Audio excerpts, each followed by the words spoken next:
आमची श्रद्धा त्या शक्तिपीठांच्यावर निश्चित आहे. आम्ही सारे भोळे बाबडे आहोत. आम्ही त्या देवाला पोचतो.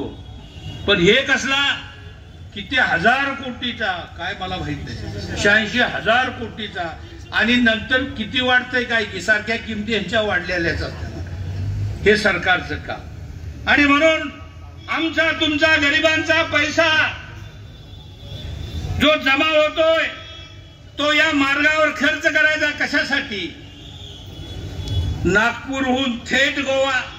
अरे दारू प्याला तिकडे कशाला भाड्यानं जाता, इकडे प्या की माप आहे. किती दुकानं तरी चालतील गोरगरीब केवळ दारू प्यायला.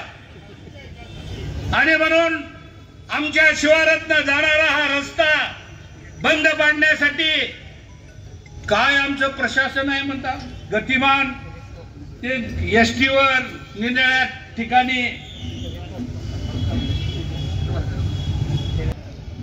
आता एका बाजूला लोकप्रतिनिधी तक्रार करतायत, जनता तक्रार करते, आणि मला वाटतं 2 दिवसात काय 1 दिवसापूर्वी